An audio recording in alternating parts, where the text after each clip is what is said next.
The Daytona International Speedway is the home of NASCAR and the famous Rolex 24, and is always one of the first tracks to be named when F1's top bods are looking for a new race in America, because building a track in Miami is pointless when you have this piece of history right here.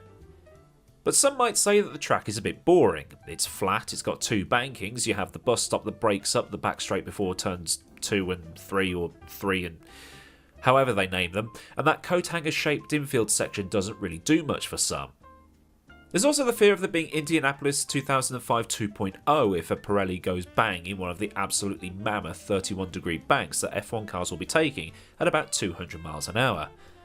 That is, if they can actually take the banking, because I was originally intending for today's video to be if you could set the iRacing W12 up for ovals, but there isn't the scope of adjustments to be able to do it. So I figured, why not try and take the Mercedes W12 to Daytona? Now, I've avoided this place like the plague in my sim racing adventures, given the 36 hours of Daytona, Daytona, Daynona, and so on happened earlier in the year, but in the races I've had at Daytona, they've tended to be quite fun. I even raced against Fernando Alonso in one of the warm-up races. It was also the setting for one of the best videos I've ever seen, which I can't show you because copyright, but if you know, you know. So then, before we get into the driving, a quick onboard lap in the Ferrari 488 GTE, which I drove in a race earlier before the Daytona 24, which never happened. In behind this Porsche coming in towards turn 1, it's quite tricky because the corner is just turning all the time and then tightening as that Porsche just loses it and goes wide on the exit. That gives me a freebie. It's one of my most hated corners in sim racing because it's like 3 million lines and they're all wrong. Then you get on the brakes for the first of the two hairpin corners. It's probably going to be taken a little bit differently in the Formula 1 car compared to how it is in this GTE. Traction control doing all the hard work on the exit. And then you just power up through the gears, through this kink, which will easily be flat in the Formula 1 car. I mean, it's easy flat in a GTE, and then get on the brakes for the next hairpin as we avoid a 488 that's just gone off on the left-hand side of the track there. Then you briefly get to stretch the legs of your car up towards the second of the really tight hairpins, which leads out onto the banking. You want to get the exit right here because you want to sort of maximize the acceleration of the car, like use some of the banking to sort of give you a little bit of a slingshot, but at the same time you don't want to overly increase the amount of distance that you need to take. And then you get to take a massive breather. This is probably where LMP2s are going to go blasting past you, and earlier in the video you might have seen the two LMP2s making me feel like Ricardo Zonta. Then you get a 3, then you get a 2, then you get a 1, and then it's the bus stop. Hit the curb on the inside, hit the curb on the inside, hit another curb on the inside, and then just yeet it across the final curbing, which now has sausage curbs, and then through the final banking of Daytona turn 3, or like I say, Daytona turn 3, turn 4, whatever the hell it's called, and that's pretty much your lap. It's a very, very easy track to remember, but it's a very, very difficult track to master. Not much else to say here.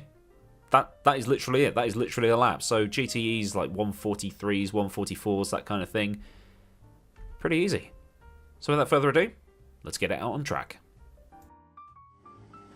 Alright then, so here we are at the famous Daytona International Speedway, the road course, of course, because the oval will be pretty pointless, and I think that was one of the many memes done in this car when it first came out. But here we are, anyway, ready to go at the end of the pit lane, so I'll just pop the old speed limiter on before I forget, because iRacing's changed where the pit lane speed limiter is. So, usual fare for this series, I'll go out, do a couple of slow laps just to get used to the layout and see where the landmarks are, get a look at the lay of the land. I mean, it's pretty flat, so we're just going to be focusing on bumps and the car going up and down the banking, and then just turn the wick up and do one last YOLO lap right at the end, and hopefully get the thing pulled up into turn 1, because I'm not quite used to the brakes in this car yet. Yeah, that Bathurst lap I did the other day was pretty quick, 135, but then Emily Jones went and did a 130, which was a joke. That car, that track, that driver, what a combo. Anyway, paddles in, first gear, give it some jandle, and away we go. Excuse me. So, out of the pit lane here.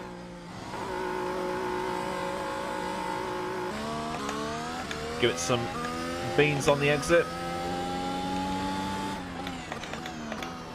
And already locking up into the first of the hairpins.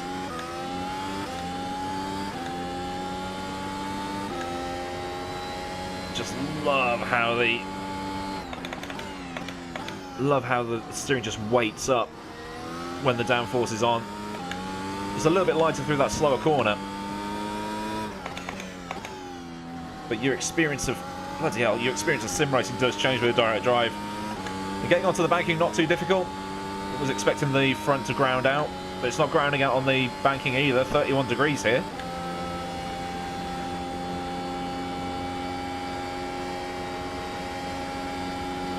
Down the back stretch towards the bus stop. 3, 2, 1. Whoops. Accidentally hit the panel going over that bump. Through the final corner. Lap a lot less busy than it was at Bathurst the other day. And you spelled centre wrong. So first lap then, coming up to turn 1.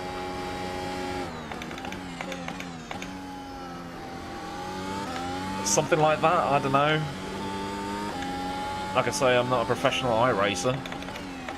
I'm just a pleb who just does this for fun. And that's what this series is, just fun.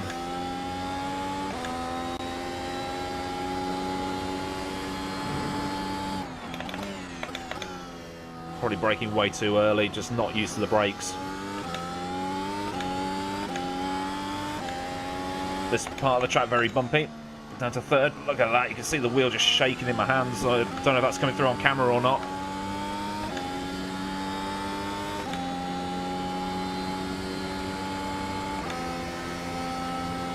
About 4/10 up on my previous lap. See what this thing's like when we really crank the wick up. You can probably enter the first part of the bus stop turning while still flat and then brake for the right hander, but we'll find out next time round as we engage party mode. You see underneath the 8 for the gear indicator, and that says 2 qual. It says deploy 3 because you get 4 changes of your deploy per lap. You can just see that delta increasing and increasing as we hit 325k. Down to second.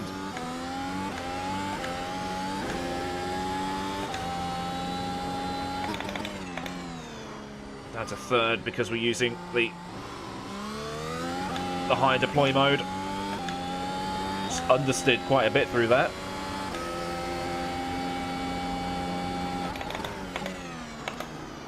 Come on, turn in. Definitely a bit of setup work needed for this track. Down to third again. Whoa. Nice and easy up the banking. And then come back down, use gravity to give you a little bit of a speed boost. Imagine multi-classing with open wheelers around here. You see that 3, that's for Dale.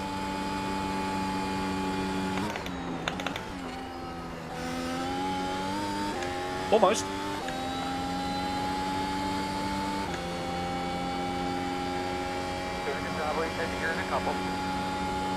I should just have enough battery.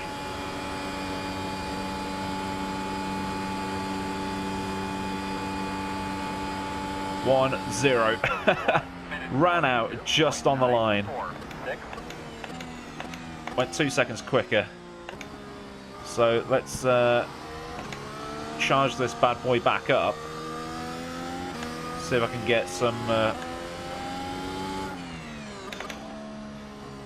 some juice back in the car and go for another run. I've got no deploy, quali, attack, balanced, and that's it. But then I can't go back, so I've got to wait until the end of the next lap to recharge it up. All right, so what I'll do is I'll cut here and I'll try again.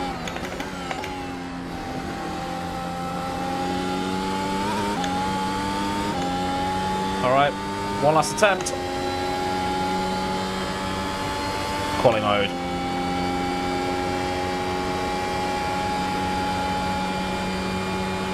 Such heavy steering, it's incredible, this thing.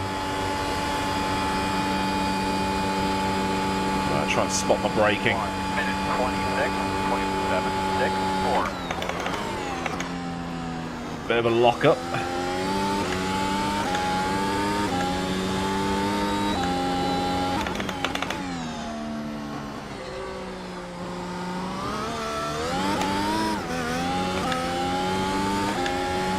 was a bit crazy.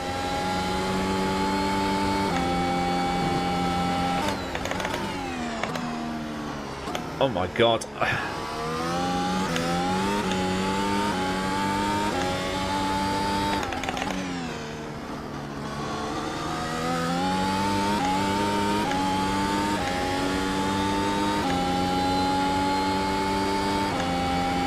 Bus stop will be make or break for the lap, I think.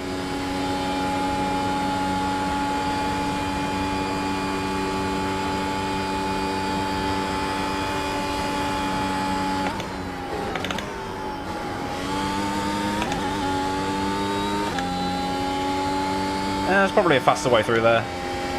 If there is, I haven't found it yet.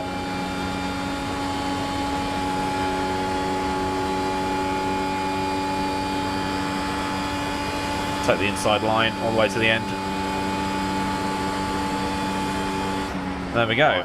122.5. A lot of time to be found. See what I can do. But that's Daytona. So what I'll now do is do the onboard lap so you can see what it looks like from the TV cam and also from the roll hoop. And that's pretty much it. So without saying too much else, thank you very much for watching, and if you did enjoy what you've seen here today, then be sure to give it one of these. If you didn't like it, you can give it one of those, but you don't see that stuff anymore. And subscribe and always get that bell on. Always get that bell on. Also get that bell on so you never miss out on a future video. And of course, a big thank you to the patrons of this channel via Patreon. And if you do want to give me a monthly tip, you can do so by following the link in the description, or use the link in the description that will take you to Discord and the vague directions that are also there to my social media. So until next time, I've been AdmiralLaWind. Have a great day wherever you live in the world. I'll see you all again soon for another video. I'm going to carry on driving this because it's so much fun. See you later.